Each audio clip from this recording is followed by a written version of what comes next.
Hello out there. Thanks for tuning in to the Integrity Station, Splash 105.5 FM. It's so good to know that you're here with us and you've always been here with us, and we've been celebrating. We've been in the mood of celebration all through the week.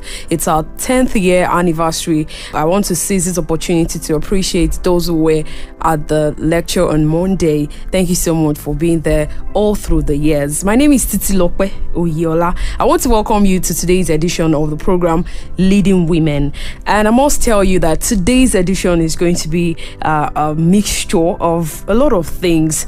We've cooked this up for you just for your listening pleasure. I'm going to be speaking with a very brave woman who has summoned the courage to talk about something that people in our society will not naturally be gravitated towards talking about. So she has been able to come out and talk about it today. I'm talking about the issue of rape. Now, a research that was carried out in one of the top federal universities here in Nigeria shows that 100% of rape victims were female, and out of the 100%, 67% did not say anything about it, while the remaining 33% made an attempt to speak about it, but we do not know how far their speaking went. Today I'm going to be speaking with a rape survivor and a director of Kick Against Molestation Initiative. That's Adesipe Moyinoluwa Adeojo. Take a listen to my conversation with her.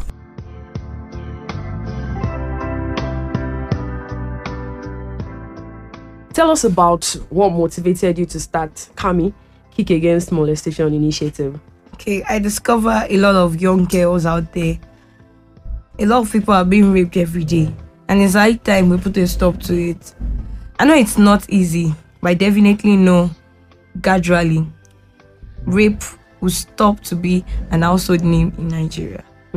Tell us a bit about your experience. You had the experience of rape. You were raped at the age of 9. How did it happen? My mom was not around. She was out of the country, and my dad was not around. I had to stay with my mom's junior sister. Funny enough, my senior cousin, who was 19 then, as at that time, raped me. As a young child, you were 9, he was 19. Yes. Okay. He told me to close my eyes, that he wanted to give me a surprise. He pushed a solid material into my mouth, and he told me to push my hand backward, which I did, and he actually tied my hand, and he actually did the awful thing. After that, he brought out a red material, telling me if I told anybody I was going to die. So out of that fear, I couldn't just tell anybody. I couldn't just voice out. So at what point did you decide that you were going to be talking about it? We were going to start talking about that experience, looking at the fact that people hardly talk about it. Okay, when I was in GS3, a lady came from NCCF, that's Nigeria Christian Copper Fellowship. She came to my school. They used to have this fellowship with students. She shared her experience. It was very similar to mine. I went to meet her after the program, and I was like, "Ma, I was also a victim." I said, "But I don't have the courage you have." And she was like, you should definitely have the courage to actually voice out and let people know your pain. I was like, my mom will kill me, my dad will scream at me and things like that. She told me no. She was able to cancel me, and she was the one behind KAMI today. Let's backtrack a little. You said that it happened to you at the age of 9. Where were your parents? Where exactly did that incident take place? Okay, the incident took place at Akure in Ondo State. Yes. So what was the circumstance? Was the cousin living with you, or you were living with the cousin? Okay, like it was like an holiday, but my mom had an occasion to attend to. So myself and some of my siblings had to go and stay over at their place. So where was every other person? Why did he pick on you? Okay, I have 2 other siblings. They are also females too. They went out because they were more elderly. I think they just went out. They went out, and I was the only one, because I was watching a movie. So I was the only one inside the house as at that time. Do you think, can you trace any incident that could have led to it? What do you think could have led to it? Your 9-year-old self. Okay. Looking back now, what do you think led to that incident? Because the way you described it, he actually deliberately did it. He tied you and then he did the act. Okay, that morning I greeted him. He was actually drinking alcohol. I think he was taking all this beer then. He was taking an alcohol, then he was smoking. And I was like, what's happening, you know? So I just went inside. I was wearing a short and a very small underwear, but I don't think that should seduce an elderly guy because I was just a small girl with my innocent mind. I just lied down on the couch at the sitting room and I was watching a movie. And that was how it happened. That was how it happened. But when he threatened you that you were going to die if you told anyone, did you think you could have told at least your mom? Yes, I could, but you know, nobody wants to hear that. I was just so scared. My innocent self. I was very scared. So after then, did anything change about you? You said that you had to go holiday at their place, and perhaps you went back home after the holiday was over. What changed in your life after that time? A lot of things. I used to be this happy girl, very excited about things. I became so moody. Most night I cry. I don't even want to see my dad, my brothers. Immediately shortly after, I started my messes. But I think when it comes to health-wise, that was why I started early menstruation. You think so? I think so. Okay, what happened one day was, I saw blood and I screamed. I almost fainted and my mom was like, okay, what happened? Why are you screaming? I told her, okay, I saw blood. My mom just smiled that this is messes. But my own screaming reminded me of the blood I saw that time. So I thought maybe somebody did something like that because I woke up from my sleep and I wanted to ease myself and I saw blood. So I thought somebody has done that again in there. So that was where the screaming came from. My mommy now discovered I started misbehaving, like I was not behaving my normal self. So my mom was now asking me, okay, what's wrong with you? Which I couldn't tell. There were even times I tried committing suicide. Tying rope to the fan, trying to kill myself.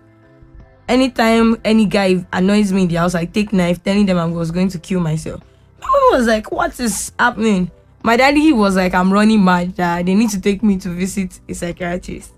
Which was not it at all. So it wasn't easy for me at all. Even at school, I hated guys. I didn't even want to talk about anything that has to do with guys. Even my male teachers, I ran from everything called male in my life. Were you angry with that cousin of yours? Did you see him after then? Okay, there was an instance. We had a family meeting. He came. I picked a knife. I deliberately threw it at his side. He has a mark in his arms because of what I did. Was everyone there? Yes, did everyone witness that? Everybody witnessed it, but they thought I was just being wicked. Everybody thought that. Okay, my dad was like, she's crazy. Like, she's really crazy. So nobody actually sat you down to ask why you did that to him? Okay, yes. My mom called me countless times, even at night. But that fear of I was going to die, I couldn't just say anything at that point. When you hit him with a knife, what did he do? He just screamed that I was very stupid.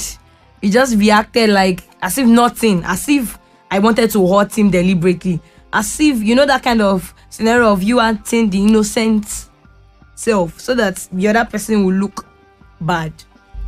So that was, he did the acting up. Okay, so let's come back to when you met this person who spoke about her own experience and you summoned the courage to talk about yours. She obviously was the first person to know that incident. What happened from then? Okay, from then I sat down and I thought of so many things. I was able to talk to her and I didn't die. That was the first thing. Meaning, if I could tell her and I didn't die, it means I can also tell my mom and I won't still die. So I had to let it wait for like 6-7 months before going to meet my mom and telling her my awful experience. So how did your mom react? She was crying. She had me so close. She felt so sorry. She actually believed you. She even blamed herself. Why did she blame herself? Okay, she blamed herself in this sense that, okay, she could have waited. She couldn't have gone for the seminar. Where did she go? Where? Okay, my mom was working with the state government, so they went for a seminar on health. Okay. So she was now blaming herself that, okay, she couldn't have gone for the seminar. Okay, she was also blaming herself that, okay, she could have just told us to stay at home and get maybe a lady to stay with us or something. You know how mothers behave. She just blamed herself for causing everything. Did you think that way as well? Did you at some point blame her for not being there for you? No, my mom has always been there for me. No, I did not blame my mom. It was just the circumstances around it. My mom has been there, very supportive, and she's a good woman. She takes care of her home. No. So how about your father? Yes. At a certain point, I blamed my dad. Why? Okay, because he could have been around that weekend, but the fact of because of work, he could have actually come to stay with us at home and allow mommy to come back. Then he travels back. So at the point, I really blamed him that, okay, he's a man and it was a man that did this to me. So I just blamed all the guys in my life generally, including my brothers that went to play ball that day, my sisters that went out to see their friends. I blamed everybody, but not my mom. So now I'm beginning to wonder, putting all these things together, why do you think that people rape? Why do you think people commit that atrocity? Okay, when you feel you are more powerful, when you feel, okay, you own somebody, like when we take a look at all these house helps, like all these maids, they are bosses. They believe they are in control of their life. They believe they are poor. They believe they can't do anything. So they believe they can do anything at any time to them. Okay, when we look at my own case, I think he's older, he's elderly, and me, I'm younger. So I'm very weak. He can actually undo me. So that's I don't know how to put it. That feeling that you are stronger, you are more powerful. Actually, what are other reasons? Okay, I think excessive drugs and alcohol can also cause them to rape. Your cousin had actually drunk that morning. Do you think his parents were aware of that situation? Because he was also a teenager, he was just 19. Parents don't really know much about their kids. From what I saw that morning many years ago, I think his parents were not actually around that morning. They went to work. So I think he dodged to take all this stuff. Meaning parents really have to be, okay, you have to take note of what your kids are doing. So do you think that he could have done that without the knowledge of his parents? Because he said he would do it at the back of the house. Do you think he was doing it and his parents probably didn't just want to address it, or they didn't know at all? I think he was doing it and they didn't just want to address it. Because I think they see cartons of beer. I think they just said, okay, he's a guy, let him just live his life. That kind of nonchalant attitude. The program is Leading Women. I'm Titilope Oyeola. In a survey carried out on rape in Nigerian universities, it was discovered that in one of the top federal universities, 100% of rape and sexually harassed victims were female. First of all, 67% of these victims did not do anything about it, while the remaining 33% made an attempt to report. I'm speaking with the founder of Kick Against Molestation Initiative, Kami, and a rape survivor.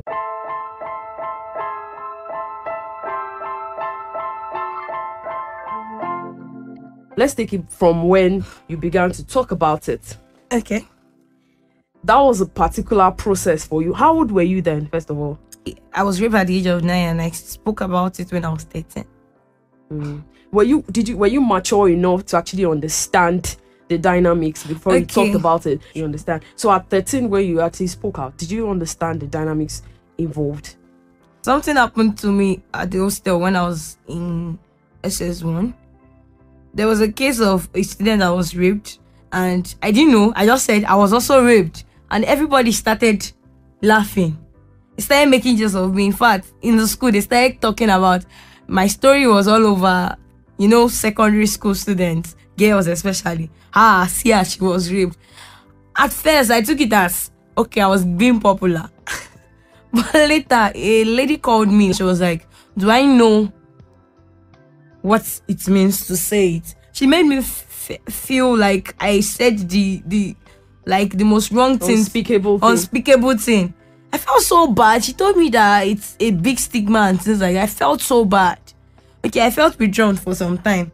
On getting home, my mom smiled when I told her the whole story. And she was like, okay, I couldn't have said it that way. That there were other ways of saying it. And she said something. She said I should be proud of whoever I am. She said, fine, I was raped then, but not anymore. That should regain my self-confidence. So when I got to school, after the semester, term, when I got back to school, I just shouted it just like, yes, I was a victim of rape, but I survived. It became a trendy name for me. And it really motivated a lot of my colleagues in school. They came to tell me quietly that they were also victims of rape. That since I could survive, they too can survive. They are started sharing stories on how I've been trying to overcome, because that my cousin, I see him like almost every time. He's a family member. But anytime I see him, I just feel, okay, it's all bygone is bygone. And there is this Bible verse that keeps me going. Matthew 6:14-15. For if you forgive men their trespasses, your heavenly Father will forgive you your trespasses. But if you don't forgive men their trespasses, your heavenly Father will not forgive you your trespasses. Are you saying you're completely forgiven your cousin? Yes, I've forgiven him completely. The day I embraced him and I told him, I forgive you, he was crying. Because it's not just easy. What did it cost to actually forgive him? I know you said you have a Bible verse that kept you going and everything, but what did it take? Did they have to apologize actually before? Okay, he apologized like many years back when it was reviewed. My mom called her sister and it was said to like he begged me then, but I didn't forgive him then. We sin every day. If God can forgive me my own sins, who am I not to forgive a fellow human being? Then I heard of a case of a woman that a soldier in South Africa, he killed her only son. So when everybody got to know that it was that soldier, they wanted to kill him. As they were about killing him, this woman walked in. Somebody that killed her entire family and her only son. She said something. She said they should leave him. That wish she not to forgive him. That they should leave him and he should just be coming. That what they should just tell him is he should be coming to see her once in a while so that she won't feel lonely. So that was when I decided it is time to let go. So let's talk about Kick Against Molestation Initiative. How do you operate? What are some of the cases that you have been able to handle? Out of 13 cases, we have been able to handle 8. We had cases of house girls that were raped by their bosses. We had cases of even pedophiles, like a father that actually raped his own biological daughter. That case was, I think, was the toughest, like because the woman was ready to Did it happen in Ibadan here? Yes, it happened here, somewhere around Bodija here in Ibadan. Okay. The man actually is a banker. His wife, she's a trader. Like she sells all these clothes and stuff like that. Her daughter is 7. The girl was now saying that, okay, she said her daughter called her last night that she saw her daughter touching her clitoris. And she was like, you're a small girl, what are you doing? What you are doing is wrong now. Why are you doing this? She was not like, her daughter now said, Daddy used to bring out and he'll put it inside and he'll be doing it and he tell me to open my leg. Is it to be painful? She's like, what's this girl saying? She said she was first smart at a point. But the next day she was not like her. Because I used to talk to her about my NGO, what I do. On getting to my house, she narrated the story. She was really crying. She even said she has gone to court to prepare her divorce papers. She was going to do this, she was going to do that. And I told her, no. Okay, let's meet with this guy. Why is he doing all this? But what most, first and importantly, what we do is we get somebody in the family or somebody very close to the guy that can actually call him and he's ready to answer. Like actually say he should sit down and he's ready to sit down. So we got a family member, then we got a pastor, like a religious personnel that he is very close to. Then we got his mother. Then my friend and our own parents too. They were seated. Like, we invited him to a restaurant, so he thought we were there to. He thought the person that invited him wanted him to come and eat or something. Not knowing he was going to meet all of us. And we called this small girl. This small girl said it in presence of her father. Hold on. When you called all these people together, did you brief them about what was going on? Yes, we briefed them. And we told them they were willing to come? Yes, and they were willing to come. Okay, go ahead. So I asked them a question. I said, why? What prompted you? Fine, he gave an excuse. What was his excuse? He said his wife is not really sexually active. So the kid is more sexually active than the mom. Now that's the question. So he said anytime, okay, we got to know, really, she was crying. She had her own faults too. He said anytime she comes back from the store at night, she's always very tired. Is that really an excuse, if I may ask? No, that's not an excuse, but at the same time, the lady is also to be blamed because he said he's always with this child every time. She's not always around. He said that she's in Dubai today. She's in Lagos tomorrow. She's in Katsina. She travels around. Number one thing I want to say is, women, make your home your priority. So I think it was negligence on the part of the lady too. She didn't get any avenue when it all started. If that woman was on ground, they could have tackled it from the beginning. Not when this girl was already used to it. Then another thing, we should ask questions. Where do you go to? Even adolescents, their parents should ask them questions. Where do you go to? Who do you meet with? You should know your children's friends. You should know how they behave. You should know a lot of things about them. So I think this rape issue has a lot of things to do with mothers too, especially. You said that out of 13 cases, you've been able to handle 8. Handle in what sense? You mean you've been able to resolve those cases? Yes. How long did it take? Because one of the issues about, when we talk about rape is because most of the time it's being perpetrated by intimate, family members. So sometimes the process of adjudication, going to court, going to report to the police and all of that can be very cumbersome and tiring. Tell us your experience. Okay, when it comes to the family own, we discover, we made our own research and we called our own the family court. We bring in people that are very close to the family. We bring in counselors, elders in the society that people look up to decide on, what are the things to do? How do we go over it? How do we go over those cases? And to God be the glory, especially those that has to do with father and daughter, sister and nephew, different cases that has to do with family, which solved by having this family court. We call the family together and we settle it. How do you settle it? Do you mean that the person, the perpetrator, would be punished appropriately? Or what do you mean by settle? Okay, like for the case of this guy that actually sleeps with his daughter. You can't even say it. It's very funny to say.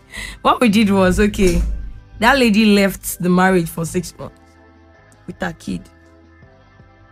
And I think that's enough punishment for a married man. Do you think it's enough punishment? Okay, then what we did was, we need to see how sober he is. And we discovered this guy was really sorry for what he did. And we were able to reconcile both of them back together. I was going to ask that, is it actually possible? You said you've been able to overcome yours because in a way it's not a nuclear family kind of situation. Yours was a cousin situation. But when you talk about a father to a daughter, how do you manage? Is it possible to mend that relationship back and live like normal fathers and daughters again? Definitely, it's not easy, but I thank God for this. Like, my mom came down to Ibadan, especially for this case I'm talking about. She was able to see this lady one-on-one and she spoke with her. So are you saying it's safe to take back the child to the same family, to the same household where that kind of thing has happened? Okay, like what we told her especially, we told her now that you really need to be more vigilant. Now, She can't leave her daughter with her husband if she's going to the market. So what's the point? With time, as time goes on, with the grace of God, things will fall in place. That's what I believe. Are you saying that this family court thing will work in every case? Not in every cases. Like cases that has to do with housemaids and their bosses, we take them to court. So now, those that you have taken to court, what is the success rate? Has the court been able to actually bring the situation under control? There was one of a son, a very well-known person in Ondo State, son. Yes, he was in custody for 8 months.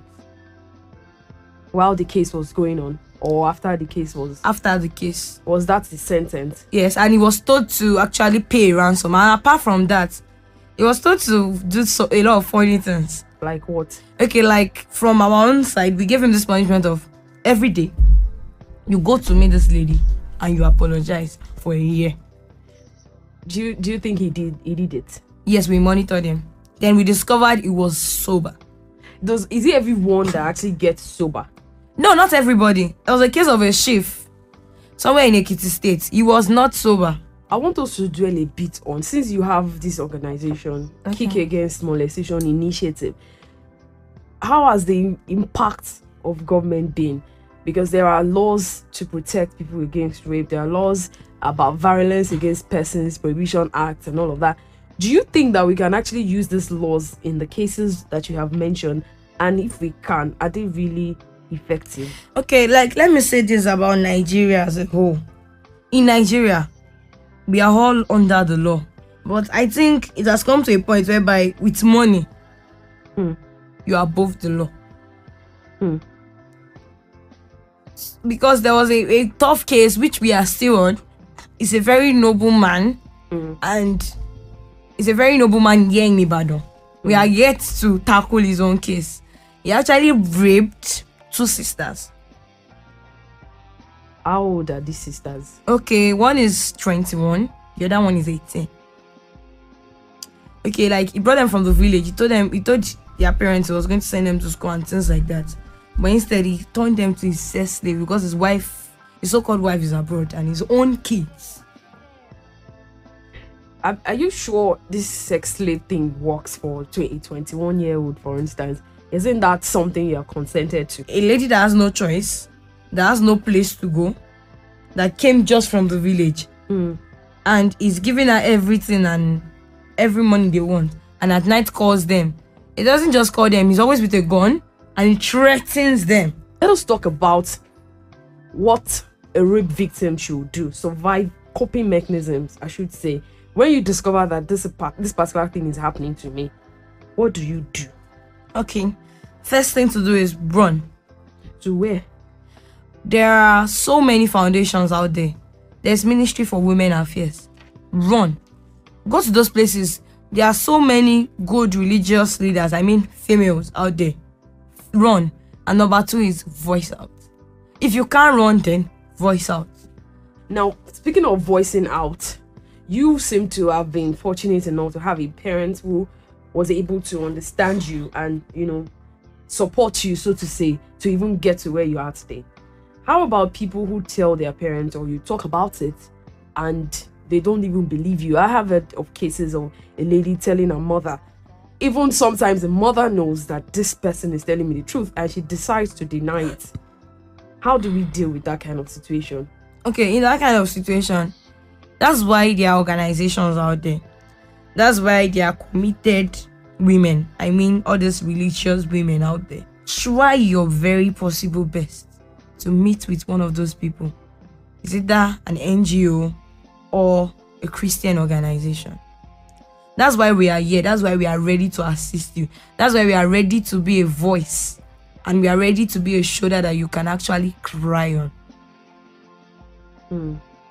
Now, this experience, I want to know how it has shaped you into the person you are today. What are those things that you have done or that you have become as a result of this, positive or otherwise? I was a rape victim, fine, but it's actually turned into my testimony today. I've been able to touch life. have been able to inspire other women.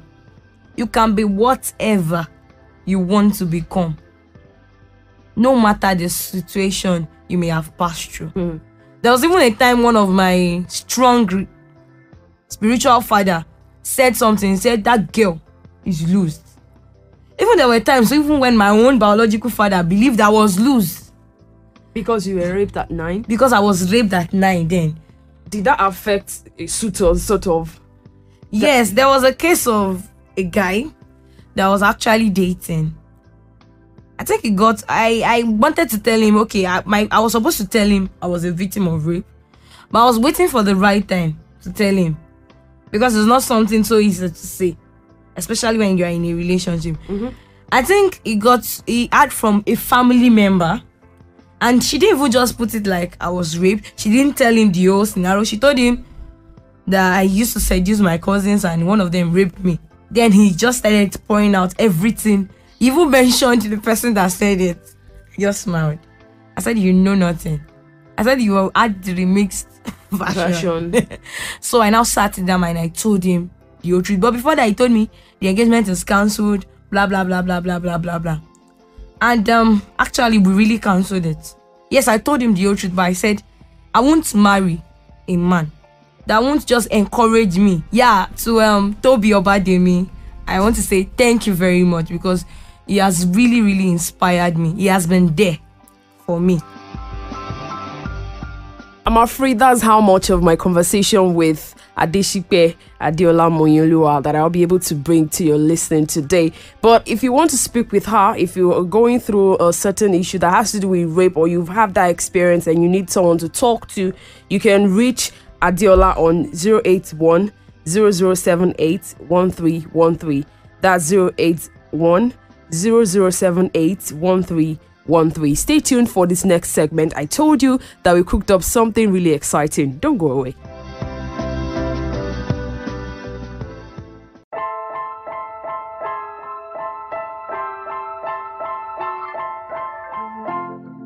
It's still leading women, and on this segment we want to dedicate it to something that is very important to many women. As a matter of fact, I'm talking about the hair. Now, you would notice that in recent times there has been a trend of women wanting to keep their natural hair. It looks like it's been a trend that has come to stay. So on this segment of the program, I'm going to be speaking with a natural hair specialist. Yes, she is the director at T Signature. I'm talking about Mrs. Oluwatoyin Adeojo. Hi. Good morning. Thank you so much for having me. How are you doing? I'm good. So this trend of natural hair, where did it come from? Where did that trend come from? It didn't used to be this fashionable. Going on natural hair, just like what you said, trend. Trend is something that comes in such a way that you see it like fashion, and suddenly just discover this is actually good. It's like an idea that flows from people. Out of 5 friends, somebody trying to look different, somebody trying to have an identity, somebody trying to be unique. And that's how trends originate.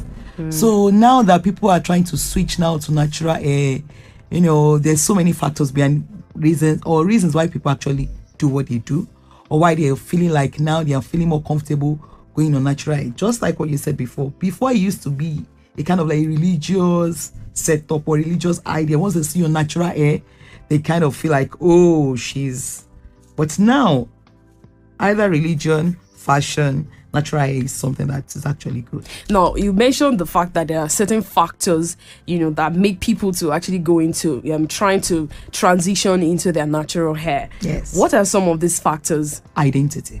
And secondly is fashion. Then thirdly is for people who don't even know where they belong to. They just want to follow whatever is actually going on. Now, for people, let me start with identity now. For people that are so much in love with identity, wearing natural hair is something like a language on its own. Like for the Yoruba side, those days, there's this threading pattern of styling their hair. Once you see them, in fact, they have names which they call those threading hairstyles for natural hair. And they have all the plaited ones that they call shuku, kojusoko, and those local names. And those things actually goes a long way in defining your fashion, that, oh, she's rocking this style. Now, looking at it in the natural hair, Now, it doesn't have to be plaiting, matting, twisting, or threading now. Now you can actually wear your natural hair like a bun. You can actually wear it more like an afro. Natural hair now, not adding extension now. Then you could actually just rock it in such a way that people begin to like puff. You know, puff is like, how can you puff your hair like that and make it look so rocking? And so there's several styles that are coming up now with natural hair. And thanks to the texture of natural hair, there's a way it feels, there's a way it looks so different, there's this volume it has. And when you're talking about volume, Africans are a kind of replica of volume in stature, in shape, in sizes. Now, I like the fact that you mentioned identity, which for me is very important. You know, we have come to a stage in our lives as Africans where people tell us that we copy everything. We copy fashion, we copy technology, almost everything is imported. But, you know, as women, it's very remarkable that we can make a statement with our hair and say, okay, when you see this particular texture, this person has to be African. Do you think everybody shares, you know, that sentiment? Because we have the likes of someone like Chimamanda Adichie, who is keeping her natural hair to make a statement, of course, as asserting her identity as an African. I'm concerned about the sustainability of this new trend, you know, that has come. Has it come to stay? Can Africans, women particularly, retain, you know, this form of new look that we've tried to embrace in recent times? One thing about the natural hair, the African natural hair now, is the fact that it's unique to African. Now, the only thing that could actually give women the confidence to continue to wear the natural hair is when they come in contact the right way, the right regimen, the right approach of how to manage their hair. I think the reason why black women or African women actually were not able to sustain their hair before was because they thought that they could actually have no solution to their hair. Being the fact that a lot of women used to complain about the sensitivity of their hair, especially combing, the painful experiences carrying the natural hair, the rough look, the fact that they could not actually carry a particular style for a longer period. So all those things are what is kind of like making women to like, let me look for alternative. But right now, with the right idea, the right tools, the right treatment, the right product, the right regimen, styling, you could actually carry your hair for a longer period. Now, the sustainability of women, black women, actually carrying their natural hair is the fact that if they're able to see the solution that I could actually use this on my natural hair without kind of like going off or using chemicals or something on my hair, I could actually maintain my hair for a longer period. I wouldn't actually experience all this painful combing and stuff like that. I think more people will embrace natural hair. Do you see it being like a movement? A natural hair, you know, group. Now there are many groups on social media. There are many, you know, people talking about natural hair. Even there are stylists who specialize in natural hair treatment. Yes. Do you see it becoming a force? If that's the only statement we can make just with our hair, do you see that happening? I see it like a movement. And the movement is actually something that will grow bigger. Because more parents also are falling in love with their kids' hair.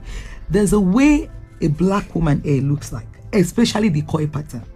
Now, for black women, our hair has variations. Let me say our hair has pattern. A lot of people don't actually know. There's something we call this, you know, there's a way they call some people's hair. It's natural, but it looks so coily. There's a native name they call it. That it looks so coily. When they put water, you see the hair coming like this coil pattern, like they believe like, oh, it looks like an American hair or something like that. But it's actually the coil pattern of the hair. Now, a lot of women are getting more aware, the awareness about the coil pattern of their hair. Now, we have for black women, we have from 4A to like 4D now of their coil pattern. Now, a lot of people don't actually know that coil pattern actually has an advantage on their hair. And that is actually the reason why they're experiencing the painful combing. It's because the hair is actually tightly packed together. And if you're not careful, the hair gets knotted together. So once the hair gets knotted together, you experience difficulty in combing. Another thing people don't understand is that your hair is just like your mouth that you feed. It's just like your eyes that you feed. It's just like your skin. So if you're not giving your hair the right food that is supposed to be eaten, definitely it's going to starve. Definitely it's going to experience dryness. Now we'll talk about that in a moment. It's still Leading Women right here on Splash 105.5 FM. And on this segment, we're talking about the natural hair. I have with me the director of T Signature, Mrs. Oluwatoyin Adeojo. Now let us talk about the treatment of natural hair. There are certain products, there are a lot of things that you have to do to make sure that your natural hair doesn't hurt, because one of the reasons why people prefer to relax is because of the fact that it makes the hair stretch and easy to comb. Yes. Now, what are those things that you need to do to make sure that your natural hair is healthy and less painful? One thing I used to tell people, irrespective of whatever product you're using in your hair needs moisture. Before weaving, before plaiting, before styling your hair, think of moisture. Gone are the days when you go to your salon and they tell you that before you weave your hair, after you have washed it, before you style it, you have to dry it. Another thing I also want to point across to us is drying our hair also has pattern. There's drying your hair using the normal air ventilation to dry your hair. There's drying your hair using the heat method. Now, a lot of heat method actually drains the water out of the hair. We have some drying method now. The modern day drying method actually locks the water inside the hair. If you're drying your hair with the technology, the ionic technology now is the one that locks the water inside the hair. You discover that when your hair is dried using the ionic technology, your hair feels bouncy, soft and light. But when it's dried the ceramic technology, it takes the water out of your hair. Then your hair becomes so dry, brittles, and it could actually lead to breakage. All these things you're mentioning, are they do it yourselves? Are these things that you can do yourself, or you have to go for a certain training, to get that done? Actually, there are several DIYs out there. But just like what I used to advise people, it's good you seek knowledge. Once you're trying to do something, it's good you go for training so that you can be the best at what you do. So we are actually doing a kind of a training now, like a flag up event on natural hair care management. Okay. You understand that is coming up on the 17th of July this month, and we're actually going to be doing orientation and sessions for people on how to actually maintain their natural hair, on actually how to get the best of their natural hair. That's actually what we're going to be doing, and it's a training where people are actually going to kind of get empowered so much about what they actually been looking for, a lot of questions they've been kind of like asking. This is particular to me. I experienced this a lot. The training is actually going to tackle. Okay, you said this is on the 17th? On the 17th of July. This month. Exactly. Okay, now if you want to be a part of that training, this is from Leading Women to you. All you have to do is, if you're listening right now and you're keeping your natural hair, or you're thinking of doing that and you don't know how to go about it, just send a text to 0805 699 8705 and let me know that you want to be a part of that event this month, that 17th of July, to be a part of it. I'm going to give free participation to those who are going to send a text to this number 0805 699 8705, so you can be a part of it and learn all you have to know about keeping your natural hair, because as I said, it's a form of identity and something that can differentiate us as Africans. I talked about the sustainability and all of that. Can you switch as many times as you want? Maybe you've done your natural hair for like 3 years and you want to decide to go back to relaxing, and after a while you want to go back to your natural hair. What does it do to your hair? Does it have any implication for the hair? Okay, actually it doesn't have any implication on your hair. Natural hair actually gives you the edge to switch, unlike when you relax your hair and you want to switch. Probably you have to do a kind of transitioning or chop off if you want to switch from a relaxed hair to the natural hair. But for natural hair, it's very easier for you to switch to other styles. We have some other protective hairstyles that you can actually do. If you're feeling like, I'm tired of wearing my hair, I could actually go and weave for this period of time while I still maintain my natural hair. So I think the sustainability edge of it also, it's good because the natural hair actually gives you the edge to switch anytime you like. Thank you very much, Mrs. Oluwatoyin Adeojo, the director at T Signature Institute, for being on Leading Women today. I must thank you for being a part of today's edition of the program Leading Women right here on Splash 105.5 FM. I want to appreciate my sound engineer, Oluwatoyin Adeojo, and my producer, Ronke Giwa Onofuwa. Until we see you again next week where I bring you another exciting package, I am Titilope Oyeola, and always remember, every woman matters.